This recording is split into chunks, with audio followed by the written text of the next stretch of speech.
Welcome to the Logos Now webinar. We're so happy you joined us. We'll be covering the new features and data sets, tools, and media available through Logos Now. This webinar is part of our promotion during the month of October that we're running for Logos Now. We are giving you, if you sign up this month for the annual subscription, we're giving you over $100 worth of books. And you'll be invited to join an exclusive training event on November 6th. So for more details on that promotion, check out our website, logos.com/now. During the webinar, you can ask questions of Todd, who is our host today, at logospro@faithlife.com.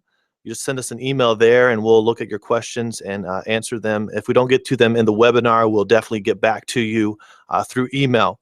Our speaker today is Todd Bishop. Todd works on the Logos Pro team, and his main responsibility is to train people on how to use Logos, help them understand how to use the software better, get better insight as they use it. So thank you so much, Todd, for being here with us, taking time out of your day to train us. So welcome. Thank you, John. If you have your Red Bull or your coffee cup, let's get started. Today, we are looking at some of the new features in Logos Now. If you're not familiar with Logos Now, this is subscription access to all of the new features, tools, media, data sets that we produce here at Logos. And you don't have to wait until the next major release. You can get them today. And what we're pushing for the month of October is an annual subscription. But with the annual subscription, as John mentioned, you get a bunch of free books and some key titles like, or key authors like D.A. Carson, Andreas Kostenberger, and Moises Silva. We're going to start with one data set that should be familiar with you. It's a tool that we refer to as propositional outlines. I'm going to open up the ESV by going to the command box and opening ESV. I'm going to go to a familiar passage. Let's go together to the book of Jonah, and we'll just start in Jonah chapter 1. Now, if you remember with Logos 6, we introduced propositional outlines of the New Testament. Well, now we have Old Testament propositional outlines as well, and we currently have 20 books that are covered with this visual filter. Now, I'm here in the book of Jonah. This is a familiar story, which is going to help illustrate what this visual filter will do. If you go to the Visual Filters button, which is 3 circles in the shape of a triangle, open the Visual Filter menu, scroll down in the menu, you'll see the option to toggle on and off propositional outlines. Let's select this option, and Logos transforms the text of the ESV into a graphical display. Now, what the propositional outlines are allowing me to do is first expose the structure of this biblical narrative. We can now see the author's flow of thought, and we can also pinpoint key literary devices. So here in Jonah chapter 1, beginning in verse 3, after receiving the command from God, and you'll see that that is tagged with the label command. And if you're not familiar what these tags mean, you can just hover over the label and we give you an information box. But after receiving the command from God, Jonah arose in line 3a. In line C, he went down to Joppa. He found a boat or a ship going to Tarshish. He paid his fare, and then he went into the boat. And all of these events are after he received the command from God. All of these events are these rebellious acts that Jonah does instead of going where God told him. But in response, look at line 4b. We have a divine action. These are not Jonah's actions. This is what God does in response to Jonah. He hurled a great wind upon the sea. Now, this is a major turning point in our story. So God acts here. And then if you scroll down with me to chapter 2, in the beginning, right here in line 1a, we have another divine action where the Lord appointed a great fish. So he sent a great storm, and now he appoints a great fish. And we know that fish is going to swallow Jonah up. So these are labeling divine action and major junctures in this biblical narrative. So I hope that you see what this is allowing us to do. Again, expose the structure of a familiar biblical story, but then pinpoint major literary devices that are going to affect the way we teach and preach this text. Now, another way to look at a biblical text, we've now exposed the structure. I want to show you how the biblical text informs Christian theology and how we can bring that information to the surface together. Let's now go to the Guides menu, and we're going to open up a passage guide. Instead of studying Jonah, let's turn to a different text. This time we'll choose another familiar text, Genesis 1:1. Now, we're studying Genesis 1:1 using the passage guide, and as you're probably used to by now, the passage guide displays all sorts of cross-references and information and links to journals and commentaries and reference works from across my Logos library. But notice the section that I have expanded down below, called Systematic Theologies. Here, this section is listing cross-references to my systematic theological works that are part of my Logos library, and it's listing those references here in according to first sub-disciplines like theology proper, bibliology, Christology, and by the way, if you're not familiar with these terms, you can always hover over the label and Logos will give you a brief definition. So where does my systematic theologies in reference to theology proper bring up Genesis 1:1, this creation narrative? Well, we can click the arrow beside theology proper, and Logos generates now a list of references from across my theological library to systematic theological works that discuss this text. So now, not only do we have our list separated and drawn out by sub-disciplines, but now we have them broken down by denominational groups. And this is very important for doing careful analysis and comparison. So if you want to study what Genesis 1:1 and how this text informs theology proper, we can scroll down and we can see that it does talk about God and his immutability, some of his great attributes, his omnipotence, and his eternal nature, just to mention a few. So very important way to study the Bible. This, to my knowledge, is one of the first features that we've created with the systematician in mind. And to capitalize on this powerful section, we have also created a feature collection of resources, a group of resources, a bundle of text that work specifically with this feature and are going to populate this section. What does Genesis 1:1 say about Christ and the study of Christ? We'll just open that section and you can click on the links as follows. So incredibly powerful section here. We could spend probably the rest of our time here, but we must move on.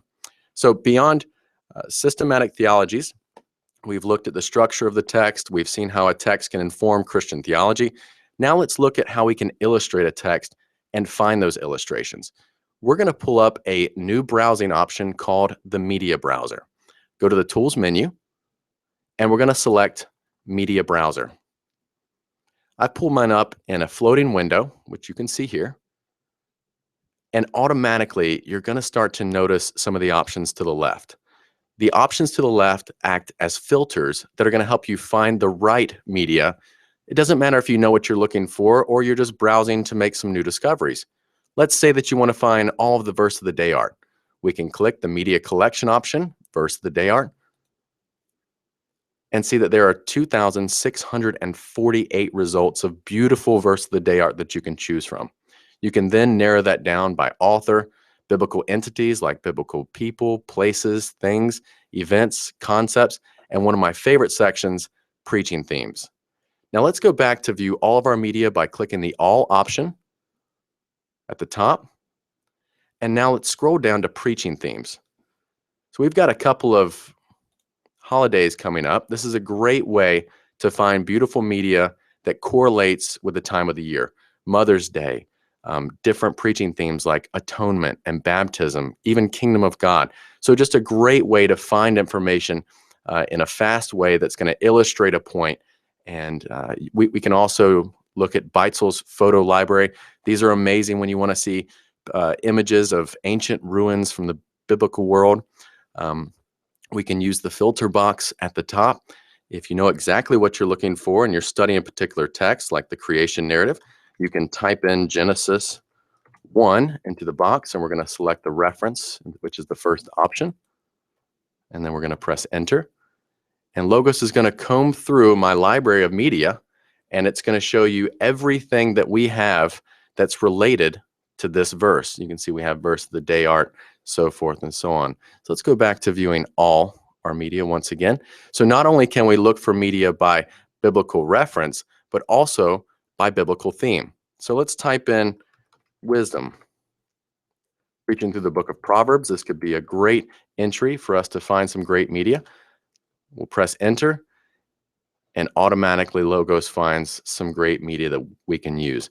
Now, once you find the media that you want, you select the media, and it pulls up the visual copy window, which now will allow me to save, copy, or send this piece of media anywhere I want.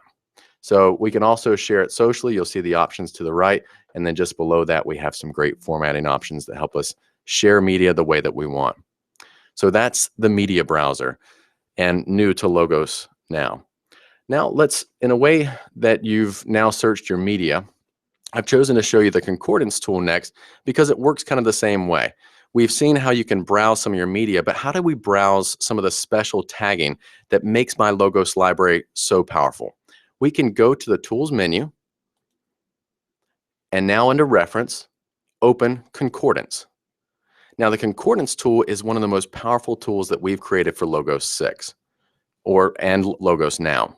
The Concordance tool is going to allow us to build a concordance of any Bible, any commentary, in fact, any resource in our library. So again, go to the Tools menu and open up the Concordance tool. You'll see in my example, I have created a concordance on the ESV or for the ESV, and you can do this for any resource. You can type in a commentary, or you can use a Hebrew Bible or even a Greek New Testament and build your concordance there. Now, just a side note, it will take a little while for the concordance to generate because it's pulling together all the information that's a part of that resource. And it's serving that information up in different ways. We can sort the information from the ESV by word, lemma, root, sense, biblical entity, which are the people, places, and things, reference, and even works cited. We can narrow it down to a specific group of text or book of the Bible. So, for instance, let's say that we were looking for common themes in a book of the Bible. Let's leave the information option on Word, and then instead of all passages, let's select, or enter rather, 1 John and press enter. Now we're looking at all of the words in the book of 1 John sorted by frequency. Look at some of the hits that come up. We find love, loves, or loved appears 51 times in this book. The word know or knows appears 40 times. Now, if you've studied this book in depth, you know one of the major motifs in this book that John is trying to get across to his readers is that his readers would know that they have salvation because they love God and love others. Now, we also know that there are several words for love. So we can jump to these texts and analyze each use of love in the translation in English, or we can go back up to the top, and instead of word, we can choose lemma. And now my list refreshes, and I have a list of frequently used lemmas in the book of 1 John. And agapao occurs 28 times. So that's the concordance tool. Again, it works great for commentaries and the biblical text.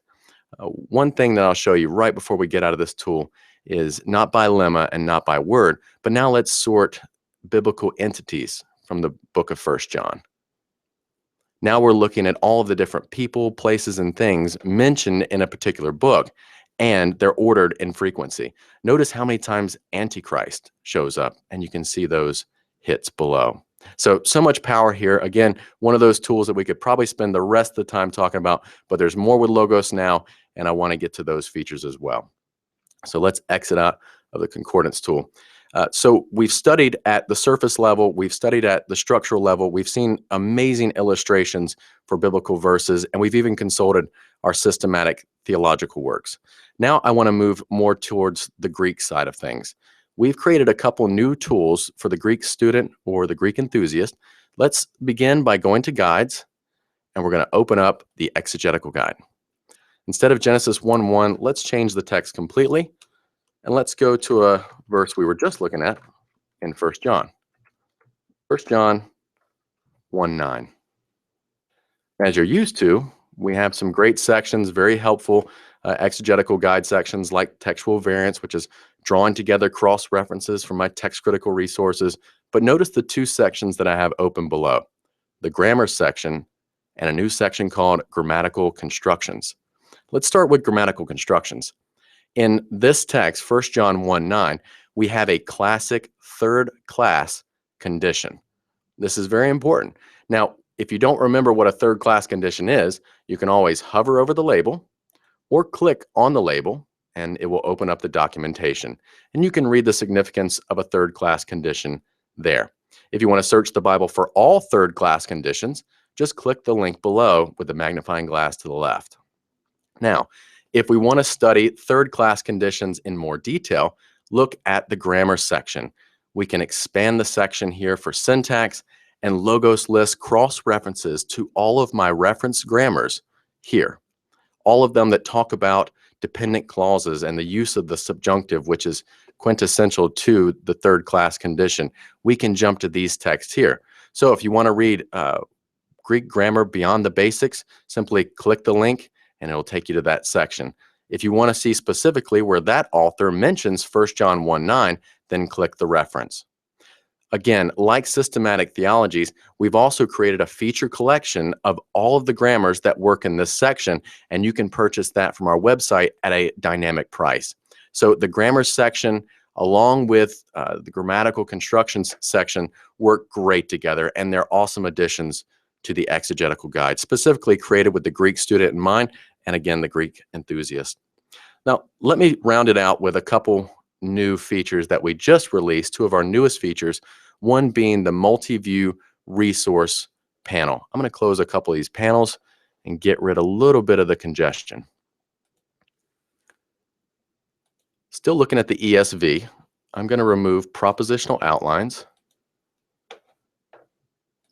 and I'm going to go to a passage, go to Philippians together, Philippians chapter 1. And here I'm reading the ESV version of Philippians. Now, what if I want to read multiple versions? So let me expand this panel, but you'll notice across the resource toolbar, we have the visual filter, inline search, but now we have one more button called multiple resources. Let's select this button, and there's a find box that will pop up. Make sure that the box is toggled on that says show multiple resources. Now let's read the NRSV alongside our ESV. Type in the abbreviation and select the option below, and automatically Logos is going to readjust the size of our panels, and it's going to create a multi-resource panel showing both English translations. But not just the NRSV, let's also add a Greek text. So in addition to NRSV, let's do NA 28 and then select the option from below. And now I'm looking at not only the ESV, but the NRSV and the Greek New Testament all in one panel.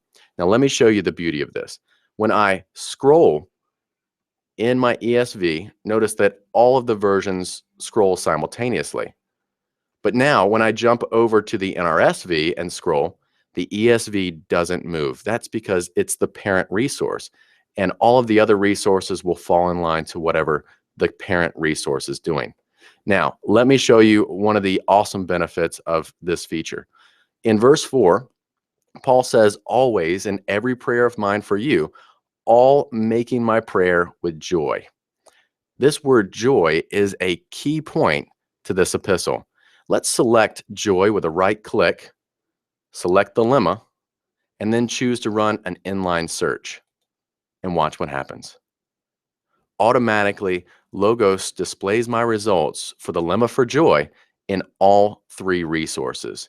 This will also work with a new feature called corresponding words. This is a visual filter that we can turn on and off. So let's kill our inline search. Let's take that off. And now let's go to the visual filters menu once again. And now we're going to turn on corresponding words. And notice that we have a couple of different options down here. You can see what I've selected, which is the surface text and also the lemma text. But I've also turned on update with a click instead of with a hover. This way, when I click on a term, Logos is going to show me corresponding lemmas in other versions and surface text. So now let's click on the word joy in verse 4. And notice that it's highlighted in the corresponding text. Now let's scroll in the ESV. And notice that it also shows up a little later in chapter 1. Scrolling a little further, in the beginning of chapter 2, joy shows up again. And it's going to show up throughout this book. and we can see these highlights in all of our resources. So we've got amazing functionality, amazing power right here in one panel. We can do all of our searching without ever opening up a search panel again. Now, let me show you one more feature of the multi-resource panel view, and then we'll take some questions here in a second. Let's open our menu once again for multi-resource panel. Let's take out NA28, and let's deselect the options that we have highlighted. And now let's create what we call a diglot, which is a Hebrew to English or a Greek to English reader. We can now add with the ESV, the LHB, type in the abbreviation, and once again, select the resource below. Let's also type in again the NA28, type in the abbreviation, and then select the resource below. Now, we're here in Philippians 1:30, so it makes sense that we're reading the ESV side by side with the NA28. But where's the Lexham Hebrew Bible? Well, because we're in the New Testament, we don't have the Hebrew Bible in view. But watch when we go back to the book of Jonah. Automatically, Logos takes me back to the book of Jonah in the ESV and then pulls up side by side the Lexham Hebrew Bible. And again, they scroll simultaneously, giving me functionality in both resources. So those are some of my favorite features, and that's about all that we have time for. It took us about 20 minutes to get through about 8 features, but we'd like to take some of your questions. So maybe you've got some questions about what Logos Now is, what are some of the other features. Just let us know what your thoughts are. So we do have one question. Thank you so much, Todd, for that demonstration. One question is, we've heard a lot about the new addressee search, and a lot of our customers are excited about that search. Could you demonstrate that search for us? Absolutely. And if you want to see, this is just a little side note, but if you want to see demonstrations of all the new Logos Now features, you can go to the Logos feature page, or you can go to the Logos Pro page, and at the top, you'll see all the new stuff for Logos Now. The addressee data set is also a new feature for Logos Now. Didn't have time to go through a full demo of it, but I'm glad we got the question. We're actually here in Jonah, which is a perfect place. I'm going to scroll up to chapter 1 because we looked at this text earlier in our demonstration. And notice that it says in verse 2, God spoke, or it's implied, God speaking and saying, arise, go to Nineveh. Notice there are 2 icons. There's a megaphone speaker icon and a little person addressee icon. Now, if you don't see these in your version, if you have Logos Now, you can go to the visual filters menu and you can turn these on with just a click here, and then the speaker labels here. Now, watch when I hover over the megaphone icon. Logos tells me immediately that God is the one speaking and Jonah is the one being spoken to. Now, if I right click within this spoken word, we can see the same information in the context menu. Now, if you want to see every time that Jonah is spoken to, you can select Jonah and then you can choose search this resource, and the results will display in a new panel. So incredible power here, new tagging that makes the Logos library even more valuable and the insight more accessible. Thanks for the question. Okay, one more question. The concordance feature is really interesting, and a lot of us know about concordances with the Bible. Are you able to use the concordance feature with other books? Yes, absolutely. So again, here I just pulled it up. The Concordance Tool, we're looking at it. This has built a concordance on the ESV. This is the English Standard Version, but you'll see I have other options. I have the Hebrew Bible, which is the LHB, and the NA28, which is the Greek New Testament. But we can type any book into this box, and it will generate a concordance. So I challenge you, choose your favorite commentary and type it into the box. So if you like the NAC, type NAC, and then find the commentary that you want to build a concordance for. choose it, and Logos will build that concordance for you, and you can search it in similar ways. So again, we have a full-length video on the Concordance tool where we actually demo how to use this with a commentary. I'd encourage you to check that on the Logos Pro page. Well, great. Thank you so much, Todd, again for taking the time to do the demonstration. If you tuned in late to the webinar, you'll be able to access it through our website. You can go to logos.com/webinar, and you can check it out there if you want to send it to a friend, or if you just want to watch it again later to check out the features again, you can go there. Todd and his team here at Faith Life are continually creating content that helps you master the software. And they do this all the while helping you understand the Bible better. They are always interested in giving you some type of payout, not just helping you understand the software better. The team exists to offer this free training to you. If you have any questions, again, please send us your questions at logospro